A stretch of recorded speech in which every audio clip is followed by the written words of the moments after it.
Hello viewers, welcome to my video lecture. Today I am going to discuss about viruses. So let's start. All of us know about the viruses. हम लोग इसको पहले से ही जानते हैं कि virus क्या होते हैं। वायरस जो होते हैं वो अलग अलग तरह के हॉरिबल डिजीज़ कॉज करते हैं, जैसे कि ये पोलियो कॉज करते हैं, हेपेटाइटिस, कोरोना भी ये वायरस ही कॉज करते हैं। Virus are infections agent with simple e cellular organisation.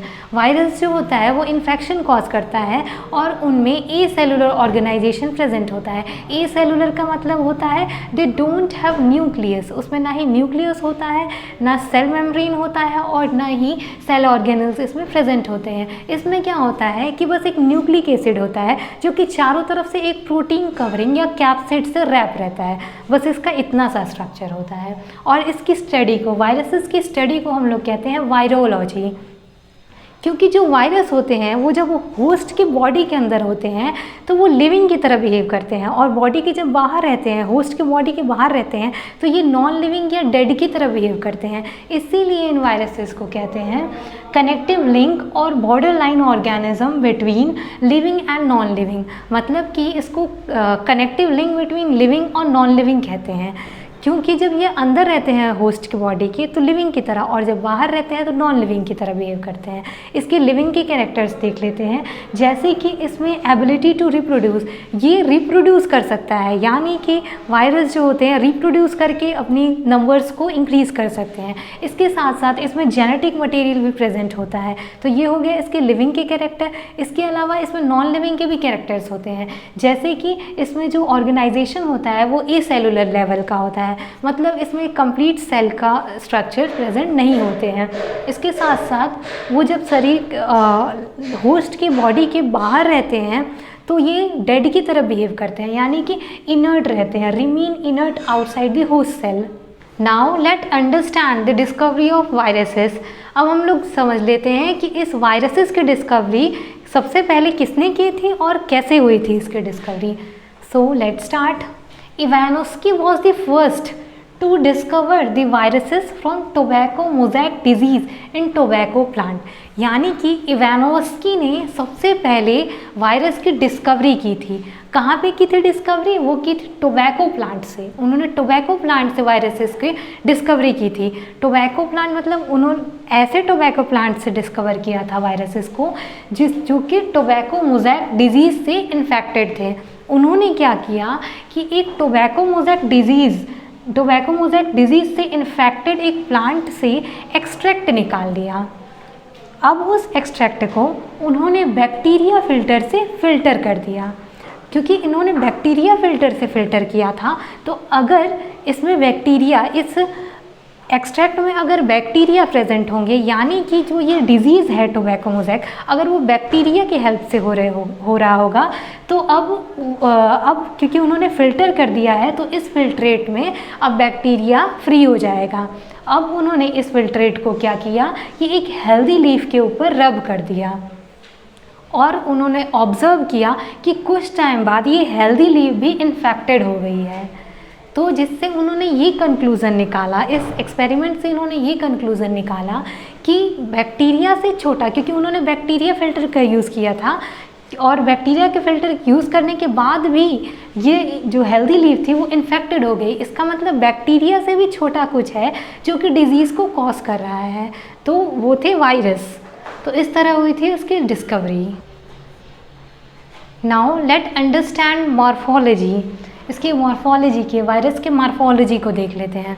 तो सबसे पहले देख लेते हैं इसके साइज़ को। साइज़ इसका जो होता है वो extremely small even compare to bacteria, यानी कि जो वायरस होते हैं वो बहुत ही ज़्यादा छोटे होते हैं, यहाँ तक कि बैक्टीरिया के कंपेयर में भी ये बहुत छोटे होते हैं। अब इसके शेप को देख लेते हैं। जिस तरह बैक्टीरिया का शेप डिफरेंट शेप था, उसी तरह वायरस भी अलग अलग शेप के हो सकते हैं, जैसे कि पोलियो वायरस, एडिनो वायरस, ये वायरस स्फेरिकल शेप के होते हैं। और टोबैको मोज़ैक वायरस यानी TMV, ये वायरस जो होता है वो रॉड शेप का होता है। रेबीज़ वायरस जो होता है वो बुलेट शेप का होता है। और बैक्टीरियोफेज यानी कि जो बैक्टीरिया को इन्फेक्ट करने वाले वायरसेस होते हैं वो टेडपोल शेप के होते हैं। After size and shape, let's understand the structure of viruses. As I have already explained that viruses are acellular. जैसे कि मैं पहले बता चुकी हूँ ये acellular होते हैं, मतलब कि इसमें सेलुलर ऑर्गेनाइजेशन यानी कि सेल के जो कंप्लीट स्ट्रक्चर्स होते हैं जैसे सेल मेम्ब्रेन, न्यूक्लियस और जो सेलुलर ऑर्गेनल्स प्रेजेंट होते हैं वो सब इसमें नहीं प्रेजेंट होंगे।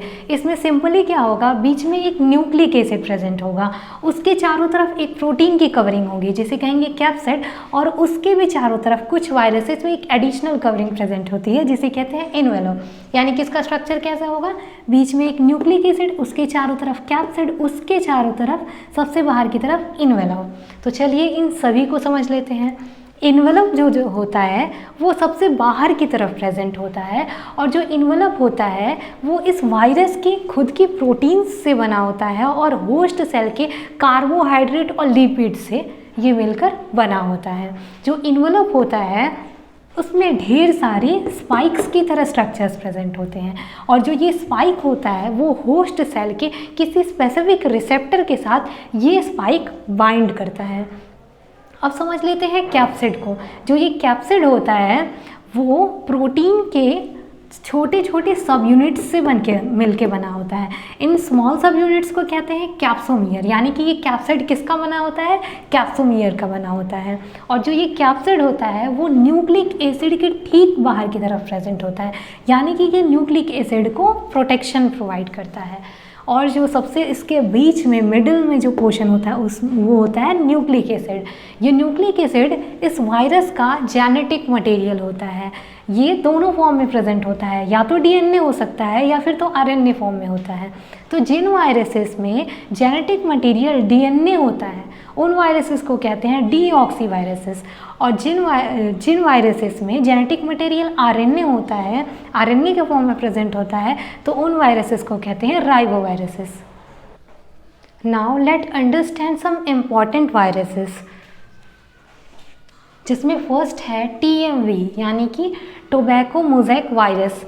जैसे कि मैं पहले ही बता चुकी हूँ कि ये जो वायरस है फर्स्ट डिस्कवर्ड वायरस है जो कि टोबैको प्लांट में मोज़ेक डिजीज़ कॉज करता है।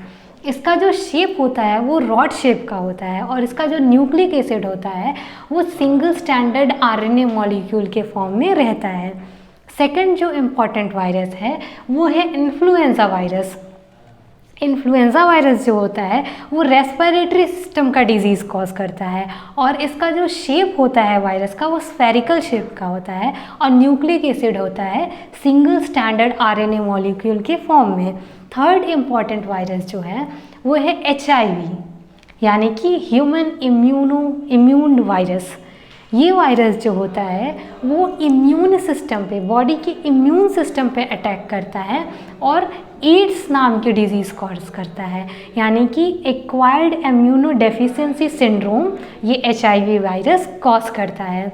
और इसका जो शेप होता है वो स्फेरिकल शेप का होता है, और इसका जो न्यूक्लिक एसिड होता है, इसके न्यूक्लिक एसिड में 2 identical single standard RNA molecules present होते हैं।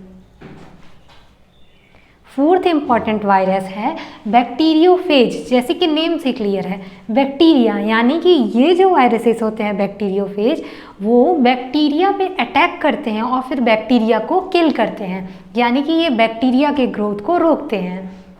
ये जो वायरसेस होते हैं इन्हीं वायरसेस की वजह से क्या होता है, हम लोगों ने बहुत बार सुना होगा कि अगर हम लोग नॉर्मल पानी को इस तरह से छोड़ दें तो फिर उसमें से स्मेल आने लगती है, वो ख़राब हो जाता है। पर जो गंगा वाटर होता है उसमें से कभी स्मेल नहीं आती है। उसका रीज़न ये है कि in Ganga water no produce smell due to presence of bacteriophage, क्योंकि गंगा के पानी में ये बैक्टीरियोफेज वायरसेस बहुत ज़्यादा प्रेजेंट होते हैं जो कि बैक्टीरिया को ग्रो ही नहीं करने देते।